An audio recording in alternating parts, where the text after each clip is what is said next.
Apesar de ser um peixe meio tonto que você coloca no aquário, ele fica olhando pro peixe que vai comer e ele fica parado, né? Aí tipo, se o peixe abrir a boca é capaz do king entrar, né? Então, mas não é um alimento tão interessante porque o king é muito rico em tiaminase, que é uma enzima que destrói a vitamina B1 e que causa problemas sérios aí nos animais que comem esse tipo de peixe a longo prazo. King, por incrível que pareça, é o peixe que mais mata Lion Fish, né, o peixe-leão, nos Estados Unidos. Exatamente por conta da tiaminase. Os americanos têm como base, muitas vezes, aí, da alimentação viva, utilizar King. E aí os peixes-leão deles acabam morrendo aí após um ano, no máximo, comendo Kings. Opções que a gente tem, né, de alimentos frescos.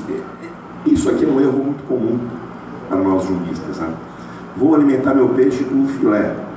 Então faço um filé de peixe igual o que eu faria para eu comer. Então é um sashimi, eu vou tirar todos os espinhos, toda a pele, as vísceras, eu não vou dar nada para o meu peixe comer. Só que isso aqui é um erro, porque esse tipo de alimento é extremamente pobre. O que você tem aqui basicamente? Proteína. Vitaminas? Quase nada.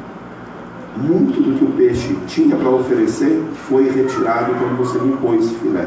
Então, se você usa filé, procura sempre utilizar o filé da forma mais natural possível. Ah, meu peixe não é grande, não consigo usar a tilápia inteira para ele comer. Então, usa o filé de tilápia, mas mantém a pele dele, só tira a escama. A pele você vai conseguir fornecer um pouco mais de nutrientes aí para o seu peixe, não só o filé puro. Quem tem, leve seus teus pequenos.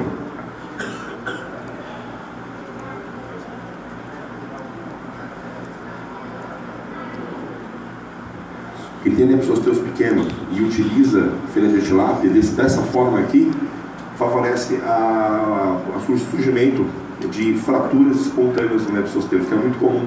Você vê o leptosteus perder o movimento metade do corpo. Por quê? O filé de tilápia é extremamente pobre em cálcio. E leptosteus em crescimento precisa de uma quantidade gigantesca de cálcio. Até a escama do leptosteus tem cálcio, é calcificada. Então, se você não fornece isso para o peixe, ele acaba tendo osteoporose. E aí, às vezes, espontaneamente acaba tendo fraturas de coluna, que muitas vezes acabam matando o peixe. Uma boa opção para alimento vivo, né? Lambari, talvez seja o melhor peixe que a gente tem para oferecer como alimento vivo. Criado em cativeiro. Tá difícil, bicho. Então, o bicho é criado em cativeiro, que o torna ecologicamente correto, né? Você não vai estar tirando o bicho da natureza para alimentar o seu peixe. Você consegue uma condição sanitária melhor, menor risco de doença, e é um alimento mais saudável, você consegue utilizar ele inteiro. É interessante usar o lambari com vísceras, com cabeça, com escama, com tudo. E o lambari congelado? É a mesma coisa ou tem alguma diferença? Melissa perguntou sobre o lambari congelado. O congelamento por si, ele destrói algumas vitaminas. Então você pode congelar, o lambari não tem tiaminase, então ele já reduz bastante esse problema do congelamento. Por coisa assim de até um mês, 2 meses, você pode usar o lambari congelado. A partir daí, como qualquer outro alimento fresco, ele vai começar a perder uma quantidade muito grande de vitaminas, né? Ele já deixa de ser tão interessante assim. Se vocês têm dúvidas, pessoal, pode perguntar que a gente já vai respondendo, tá?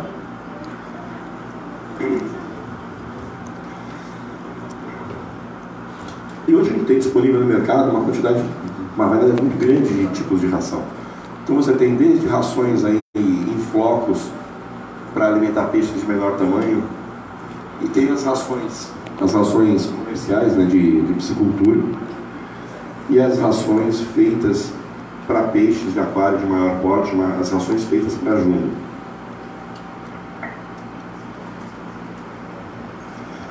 E é uma dúvida muito comum, né? Por que algumas rações são tão mais caras assim? Por que você compra uma ração de piscicultura, por exemplo, feita para engorda de peixes carnívoros, você vai pagar R$12 o quilo, enquanto que uma ração para peixe de aquário vai custar R$100 o potinho de 200 ou de 500 gramas? Muita gente acha que é porque como é um hobby, o pessoal acaba gastando, cobrando mais caro, porque o aquarista paga aquele preço. E não.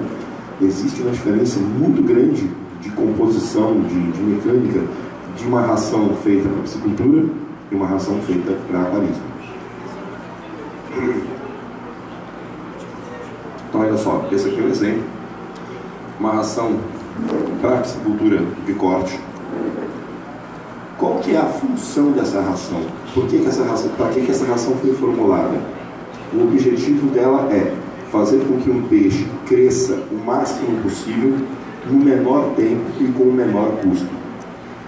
Então eu quero que meu peixe saia do alevinho até a idade de abate em menos de um ano, preferencialmente. Então eu vou dar muita coisa para ele comer, para ele desenvolver rápido. A função dessa ração não é que esse peixe viva durante 10, durante 20 anos. Não, eu quero que esse peixe dure um ano. E como eu estou produzindo carne, eu quero que essa ração custe o mais barato possível, porque eu não quero um custo alto para a minha carne. Então o que você vai usar? Você vai usar uma formulação diferente e ingredientes diferentes nessa ração, que vão fazer com que ela seja mais barata e que ela atenda a função para a qual foi desenvolvida, ou seja, fazer com que o peixe cresça rápido. Então, por exemplo, essa ração, a fonte proteica dela, qual que é? Farinha de peixe. Só que é uma farinha de peixe que utiliza restos de piscicultura. Então isso aqui é a composição básica da farinha de peixe utilizada em rações de corte. São restos da indústria da tilápia, por exemplo. É escama, é pele, é esqueleto. Não é um material nobre, mas é um material barato que vai atingir aquilo para que a ração foi desenvolvida. Ou seja, vai fazer com que o peixe cresça rápido. E aqui uma ração feita para aquário mesmo, né, para peixe de aquário. Diferença. Base proteica dela também é farinha de peixe. Só que não é uma farinha de resto de tilápia, é uma farinha de salmão, que já é um ingrediente mais nobre, oferece muito mais coisa do que aquela farinha de tilápia e tem um custo muito mais alto também. Além disso,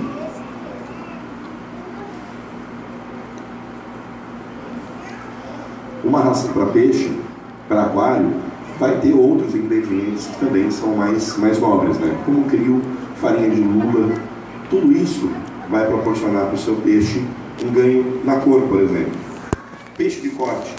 O cara está interessado no peixe ser colorido? Não, ele não quer saber a cor. Ele quer saber que o peixe tenha a carne. Ponto. Então você não tem um adicional na ração para corte que favoreça a cor do peixe. Numa ração para peixe de aquário, você já tem tanto os carotenoides naturais dos ingredientes, como também tem a adição de carotenoides específicos, aí, como aqui no caso a astaxantina.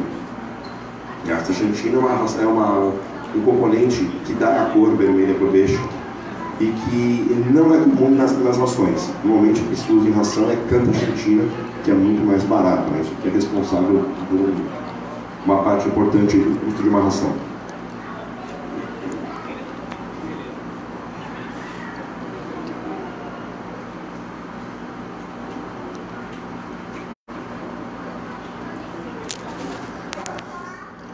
E se você, né, a gente sabe que nem todos os jumbos aceitam bem a ração.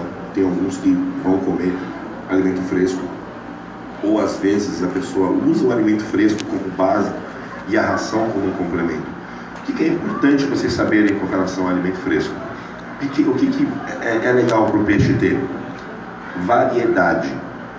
Peixe na natureza não se alimenta de uma ou duas coisas. Ele se alimenta de uma quantidade muito grande de presas, muito grande de alimentos. Então é importante que você tenha um pouquinho de tudo. Por exemplo, muito se fala da utilização de carne vermelha e de frango para peixe carnívoro comer. Realmente, o peixe tem uma deficiência fisiológica para digerir esse tipo de proteína. Só que ainda assim não consegue digerir esse tipo de proteína. E é interessante, no caso da carne vermelha, do coração de boi especificamente, que o coração de boi é muito rico em vitamina B1, que é o que a tiaminase destrói. E praticamente metade das espécies de peixe tem tiaminase na carne. Então você oferecendo uma alimentação variada, você acaba dando para o peixe de uma outra forma aquilo que de repente um outro alimento tirou. É por isso que, por exemplo, na natureza, você não tem, os peixes não morrem porque comem outros peixes que têm tiaminase, porque eles têm uma variedade grande de espécies que eles vão estar predando, e com isso daí, o que uma vai tirar, a outra vai devolver. Sobre a tiaminase em específico, teve um caso interessante que apareceu até na Discovery, que começaram a morrer nos Estados Unidos os aligatores, né, os jacarés deles lá. E morriam sem causa aparente, tudo negativo os exames, nenhuma bactéria, nenhum vírus, morriam sem nenhuma explicação. Começaram a descobrir e descobriram que a causa da morte dos aligatores era falta de vitamina B1. Era beriberi, que é uma doença dos navegantes ainda. E aí foram investigar por que esses aligatores estavam morrendo sem vitamina B1. Descobriram que eles estavam se alimentando de uma espécie praticamente só de peixe, que acabou se proliferando demais por causa da poluição dos canais, que era o sável de papo, se não estou enganado. E esse sável é extremamente rico em tiaminase. Então os aligatores comendo só esse sável acabavam morrendo por beriberi. O que eles tiveram que fazer para conseguir resolver esse problema? Passar rede nos canais para conseguir matar os sábios, mesmo retirar uma grande quantidade deles. Eles eram pescados e enterrados do lado, para forçar os aligatores a comer outras presas também, e assim repor alguma vitamina B1 que eles perdessem devido à alimentação deles. Então a alimentação é uma coisa importante, por incrível que possa parecer. Na hora você pode não notar, mas a longo prazo aparece a diferença, pessoal.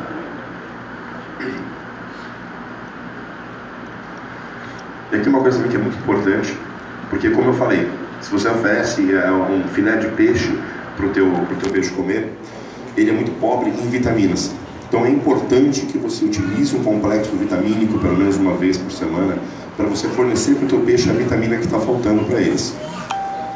Aqui tem dois exemplos, né, que podem ser utilizados. Protovit é de uso humano, você compra em farmácias. O Vitagold é de uso veterinário, né?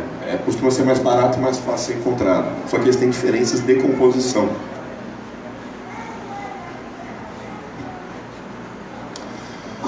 O que o Protovit tem de bom e que o Vitagold não tem? Aqui não vai aparecer todas as vitaminas, mas, por exemplo, o Protovit, ele tem vitamina C. Vitagold não tem. Além da vitamina E também, que o Vitagold também não tem. A vitamina C, em especial, é um componente muito importante para alguns peixes. Por exemplo, pirarara é um bagre que é onívoro. E pirarara tem uma falta muito grande de vitamina C em aquário. Tanto que é uma das razões de vocês não terem pirararas muito velhas em aquário. Vocês podem olhar aqui, vocês não vão achar uma pirarara em aquário de 5, 6, 7 anos. Normalmente elas morrem antes de avitaminose. As minhas em casa, a cada 15 dias, eu coloco um comprimidinho de vitamina C dentro da sardinha para elas comerem, como uma forma de complementar essa vitamina C que falta para elas. Isso foi uma dica muito antiga de um rapaz aqui do Rio de Janeiro, que era da UFRJ, e trabalhava com piscicultura de corte, com experimentos de piscicultura de corte, chamado Luiz Nilo, que eu perdi o contato com ele durante já há muitos anos. Mas é uma coisa que eu faço até hoje e tá muito certo. Você vê a diferença realmente no peixe que tem essa alimentação suplementada. E os malefícios de uma má nutrição, né? Você tem várias coisas. Então, desde obesidade, ração desbalanceada. É comum, às vezes, você ver o pessoal tratar carpas com rações para peixes carnívoros. A carpa vai comer, só que ela não tem um intestino preparado para esse tipo de ração. Então você pode ter N problemas aí de digestão por parte da carpa, pode matar a carpa inclusive, pode acabar gerando acúmulo de gordura. O que da mesma forma que para a gente não é saudável, para o peixe também não é, esse acúmulo de gordura nos órgãos internos. Uma alimentação balanceada faz com que o peixe tenha um corpo de uma forma normal. E a outra coisa interessante, olha só, aqui é um pintado, vendo essa parte despigmentada que ele tem? Se você postar isso aqui em qualquer lugar, as pessoas vão falar que é bactéria, que é fungo, que é protozoário, que é odínio, que é ebola. e vão falar para a pessoa tacar tudo no aquário, até sal grosso, né? Isso daqui é simplesmente uma avitaminose, é falta de vitamina A, causa esse tipo de despigmentação e de lesão posterior. Então isso aqui não é uma doença em si, é só má nutrição. Muitas coisas que acontecem com os peixes que aparecem, na verdade são simplesmente problemas relacionados ao que o peixe comeu durante a sua vida no aquário. Peixes que não tiveram uma alimentação adequada no aquário durante muito tempo.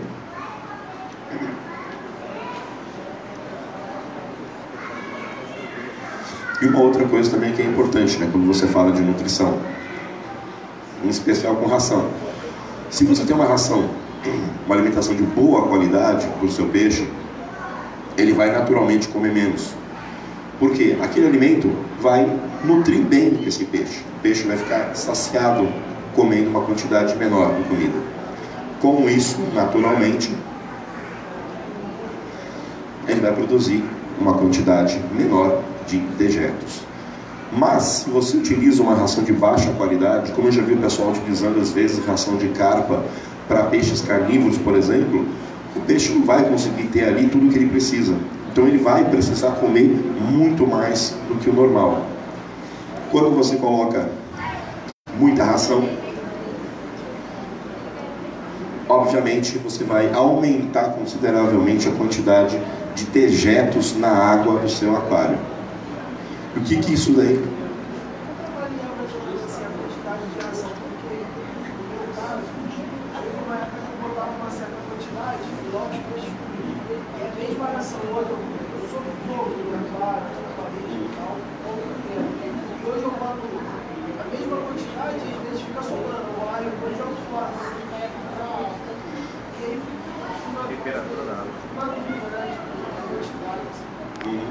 É o que você pode fazer, marca o tempo, coloca a ração, calcula mais ou menos aí de 3 a 5 minutos. Se sobrou ração, você colocou demais, tira, joga fora.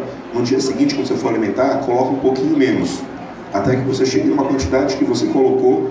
Em 3 a 5 minutos os peixes comeram tudo, tá? É normal o peixe reduzir a alimentação com o tempo, porque quando ele está crescendo, ele vai comer mais. Depois que ele já atingiu o tamanho normal dele, a tendência é ele reduzir, porque ele não vai mais estar desenvolvendo, então ele precisa de menos alimento. Eu acho que a temperatura do aquário também no dia influencia bastante. Também influencia, temperatura também, mas se você manter a temperatura igual, com os peixes crescendo, você vê essa diferença. Por exemplo, no caso, tem 3 atractosteus. Atractosteus até os 80, 90 centímetros, ele é o demônio, ele quer comer o tempo todo. Se você não alimentar ele todo dia, ele vai matar um peixe no trabalho por dia, tentando comer o peixe. Ele precisa comer todo dia. Então os meus atractosteus até os 80, 90 centímetros, eram 2 sardinhas por dia que eles comiam. Hoje eles estão com mais de 1 metro, estão com 1,5 m, 1,10 m mais ou menos. Eles comem uma sardinha a cada 3, 4 dias só. Então para você ver o quanto que cai a frequência alimentar dele depois que ele atinge um certo tamanho.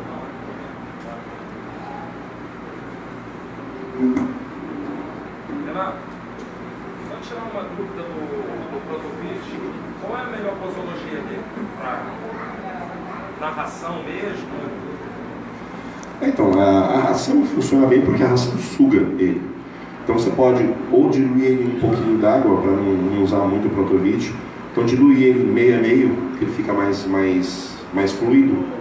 Joga na ração, mistura bem, espera 1 minuto mais ou menos que a ração suga aquilo e aí você oferece para o peixe.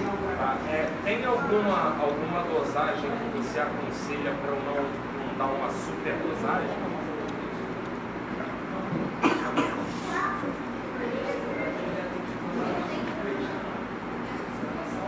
Então eu uso uma vez por semana. Eu acho que você utilizando uma vez por semana já é o suficiente. Inclusive a ração, pessoal, uma coisa que poucas pessoas sabem, conforme vai passando o tempo que a ração foi fabricada, ela vai perdendo vitaminas. Então se você compra uma ração já próximo do vencimento, ela já perdeu, por oxidação mesmo, uma parte daquelas vitaminas.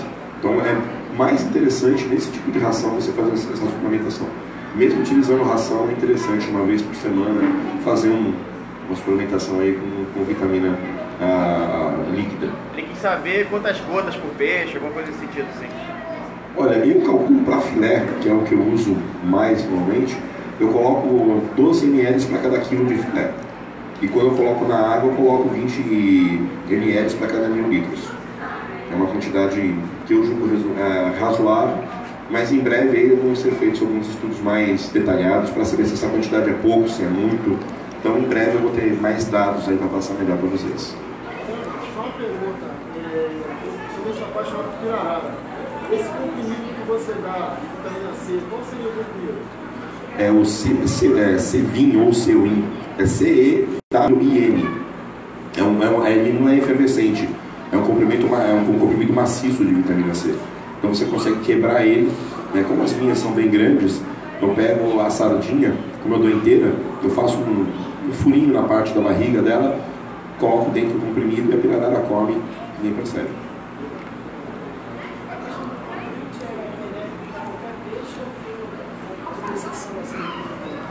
A protovite é benéfica para todos os peixes, independente de tamanho. É assim, essa suplementação, quando você usa ração, ela não é tão importante quanto você usa filé, porque a ração já tem vitamina. Então você vai fazer uma suplementação leve. Quando você coloca o filé, você tem uma quantidade infinitas vezes menor de vitamina. Então, para quem usa filé, é muito mais importante essa suplementação de vitamina do que para quem usa a ração. Eu, em casa, uso os dois. Eu uso todo dia pela manhã a ração e à noite, a cada 2 dias, geralmente, eu uso o filé para os peixes comerem. Aqui também outro problema, né, que é muito comum, é você superalimentar os peixes, colocar mais ração do que o peixe vai consumir. Então aqui, minha esposa não está aqui, né, então eu posso falar mal dela à vontade, mas isso com Tamires é uma coisa assim fantástica. Né? Amor, eu vou alimentar os meus guppies. Aí ela coloca ração no aquário que é para tipo 3 pirararas comerem. Aí quando você volta, tá parecendo aquele campo levado, assim, cheio de ração assim no musgo. Não, isso aí fica cocô, né? Não sobrou ração. Aí você vai lá fazer PPA, sugar toda aquela porcaria, porque senão no dia seguinte o teu aquário tá igual o Tietê, né? Infelizmente é muito comum, as pessoas têm essa mania de não, vou tacar muita ração.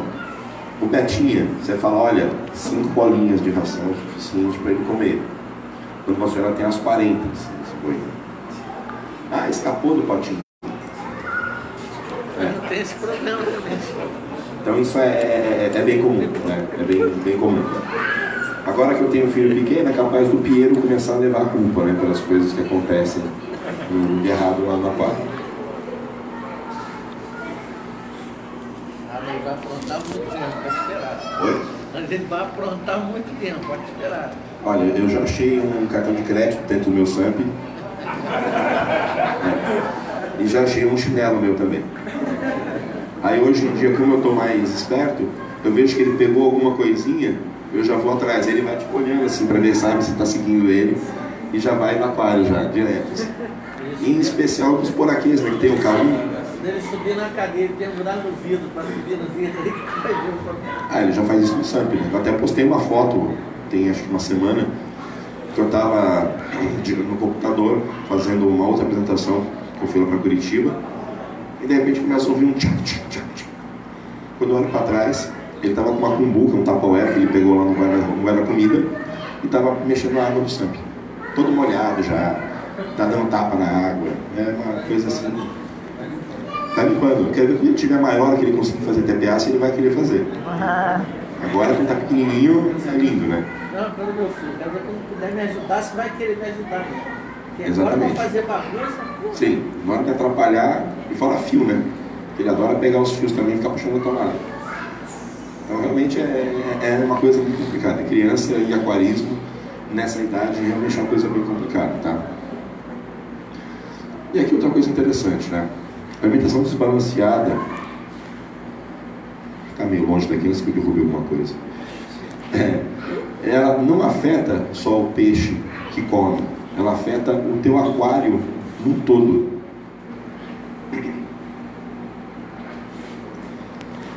Isso aqui é uma representação do famoso ciclo do nitrogênio, né? Para quem não conhece, alimentos e todos os restos que tem no aquário são decompostos por bactérias, viram amônia, depois nitrito, depois nitrato. Aí você tem duas formas de eliminar esse nitrato que sobra, 3 na verdade, né?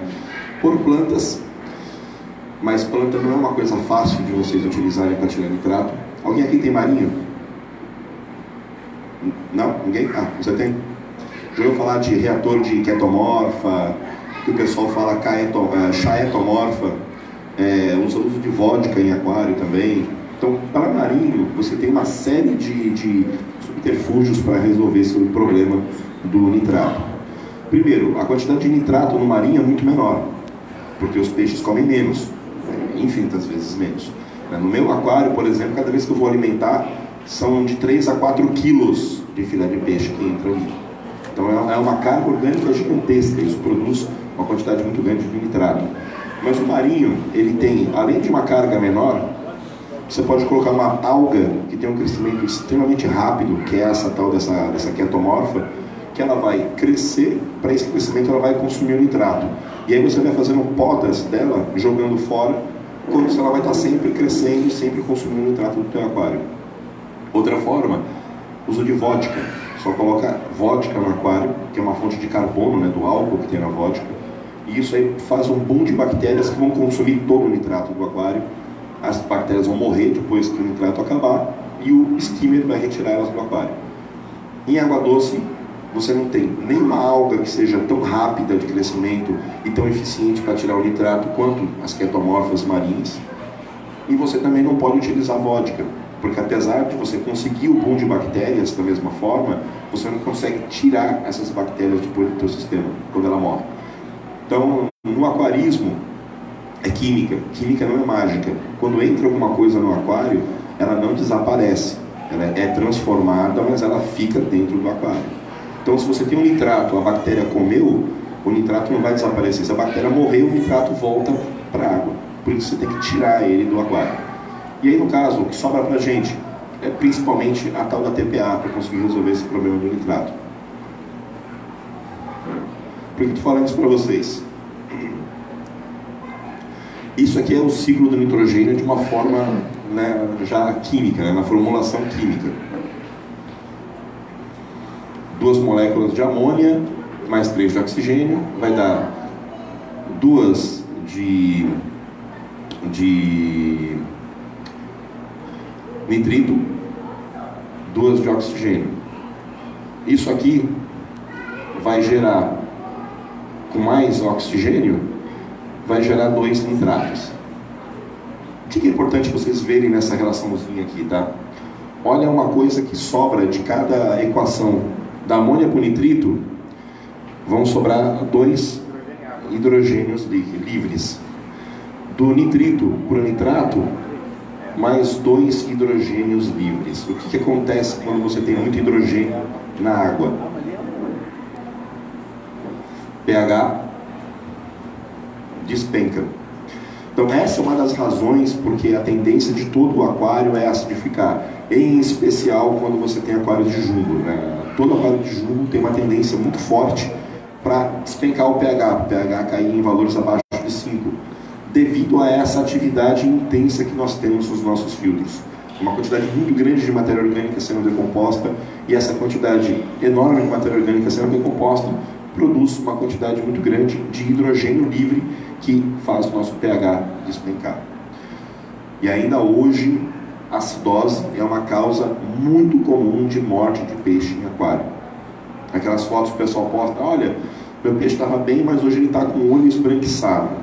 Normalmente isso é o primeiro indício de que o teu aquário está com problema de pH. E às vezes o pessoal acha que é bactéria, que é protozoário, bota remédio, bota diaba 4 no aquário, e o peixe só está numa água muito ácida. Assim que você sobe esse pH, em coisa de um dia o peixe está bom de novo, como se não tivesse nada acontecido. Quando você tem uma filtragem adequada, quando você tem uma nutrição adequada no seu aquário, que você não vai colocar excesso de alimento, você consegue reduzir isso daqui. Então, com alimentação adequada, você evita um monte de problemas aí para o seu aquário em um todo, não só para o peixe que está comendo aquela coisa. que só para vocês terem uma ideia, né, da importância do pH, aqui não vai aparecer que está aqui embaixo, mas o pH do sangue do ser humano, o normal é entre 7,35 e 7,45, o nosso pH é ligeiramente alcalino. Se você tem um pH entre 6,85 a 6,35, você já está com acidose no teu sangue. Então olha a diferença, né? O range que você tem é de mais ou menos 0,5 de pH. Se o teu sangue ficar abaixo de 6,7, você morre. O inverso, se o teu sangue passa de 8, então mais ou menos aí 0,5 para mais ou para menos, você pode morrer por conta de um pH muito ácido. É claro, o peixe ele tem outros mecanismos fisiológicos para conseguir suportar isso daí e conviver com esse problema. Mas chega uma hora que nem isso consegue dar conta. E aí é uma das razões de você perder peixe às vezes do nada. São uma série de danos fisiológicos que são causados no peixe ao longo do tempo que ele